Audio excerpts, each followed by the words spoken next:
अब हम अमेरिका के उस गन कल्चर का डीएनए टेस्ट करेंगे जो अमेरिकियों की जान पर बहुत भारी पड़ रहा है। अमेरिका दुनिया का सबसे ताकतवर देश है और ताकतवर देश होने के नाते अमेरिका दुनिया भर में अपने हथियार बेचता है।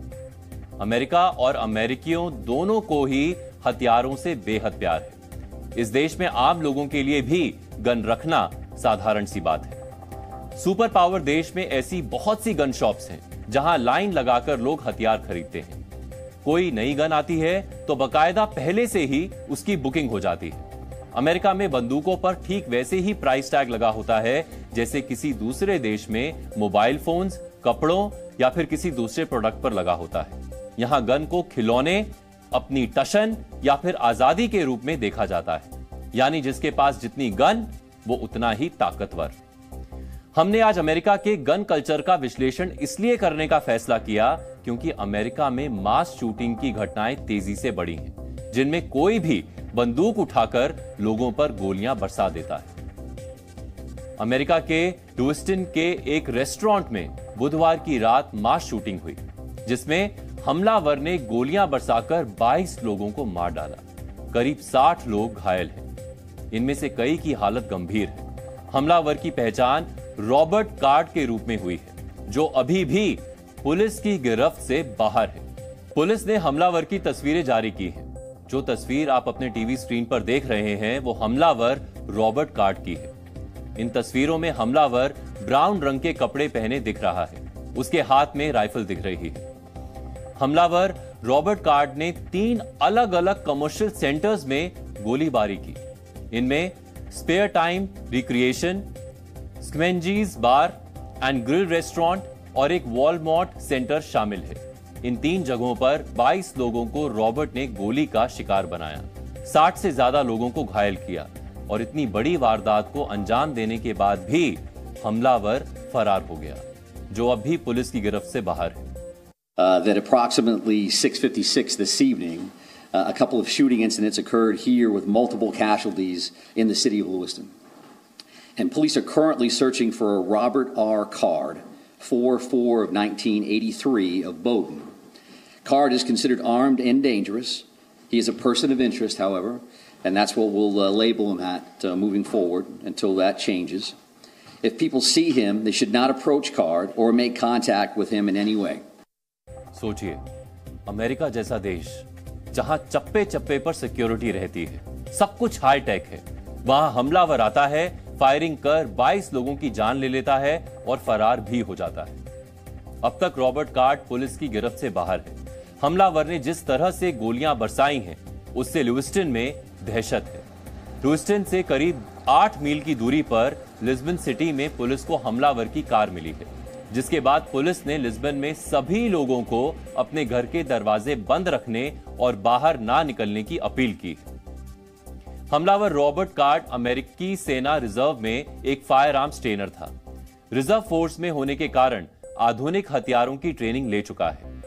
रॉबर्ट को कुछ समय पहले ही मेंटल हेल्थ फैसिलिटी से छुट्टी मिली थी। अमेरिका में मास शूटिंग की ये कोई पहली घटना नहीं है।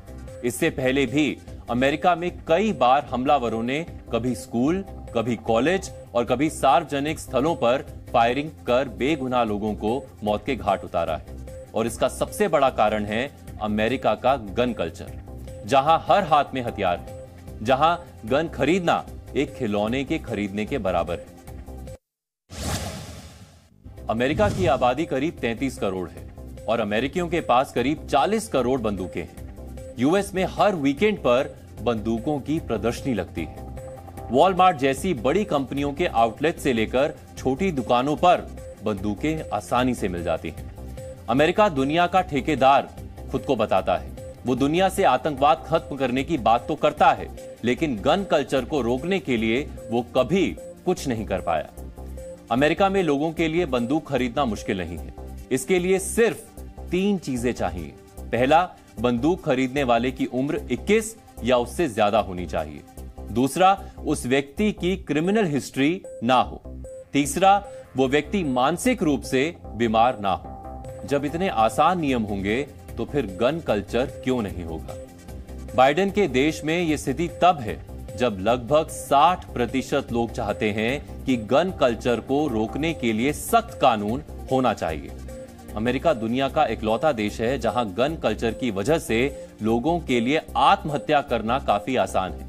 2019 में वहां लगभग 24,000 लोगों ने बंदूक से गोली मारकर आत्महत्या की थी। अमेरिका में हर 100 लोगों पर 120 बंदूकें हैं। दूसरे स्थान पर यमन है, जहां पर 100 लोगों पर 52 बंदूकें हैं। सर्बिया में 100 लोगों पर 39 बंदूकें हैं। कनाडा में 100 लोगों पर 34 बंदूकें हैं, जबकि भारत में हर 100 लोगों पर केवल 5 बंदूकें हैं। भारत में अगर कोई हथियार खरीदता है तो उसे बाकायदा एक मुश्किल प्रक्रिया से गुजरना होता है। भारत में बंदूक रखने के लिए लाइसेंस जरूरी है और ये लाइसेंस बनाने के लिए लोगों के जूते तक घिस जाते हैं। कुल मिलाकर कोई भी बंदूक की दुकान पर जाकर हथियार नहीं खरीद सकता और उसका लाइसेंस नहीं बनवा सकता। लेकिन अमेरिका जैसे देश में महज 1 घंटे में कोई भी गन खरीद सकता है। हम आपको कुछ आंकड़े दिखाते हैं जिससे आपको समझ आएगा कि अमेरिका में लोकतंत्र पर कैसे गणतंत्र भारी है। वर्ष 2002 से 2011 के बीच अमेरिका में हर वर्ष आतंकवादी हमलों से औसतन 31 लोग मारे गए, जबकि गन कल्चर की वजह से हर वर्ष औसतन 11,000 लोगों ने अपनी जान गंवाई। अमेरिका में 58% लोगों ने कभी ना कभी गन टेरर का सामना किया है। अक्टूबर 2020 के गैलप सर्वे के मुताबिक 44% अमेरिकी वयस्कों के घर में बंदूकें हैं। दरअसल अमेरिका में गन कल्चर उस समय से है जब वहां ब्रिटिश सरकार का राज था। तब अमेरिका में पुलिस और कोई स्थायी सुरक्षा बल नहीं था और लोगों को अपनी और अपने परिवार की सुरक्षा खुद करनी होती थी। इसीलिए उन्हें हथियार रखने के अधिकार दिए गए। जो बाइडेन ने सत्ता संभालते ही कहा था कि गन कल्चर को खत्म करने के लिए कड़े कदम उठाएंगे, लेकिन कोई कदम नहीं उठाए गए क्योंकि अमेरिका की राजनीति में भी गन कल्चर का प्रभाव है। अमेरिका 231 वर्ष बाद भी अपने गन कल्चर को खत्म नहीं कर पाया है। इसकी 2 वजह है। पहली वजह, कई अमेरिकी राष्ट्रपति से लेकर वहां के राज्यों के गवर्नर तक इस कल्चर को बनाए रखने की वकालत करते रहे हैं। दूसरी वजह, गन बनाने वाली कंपनियां यानी गन लॉबी भी इस कल्चर के बने रहने की प्रमुख वजह है।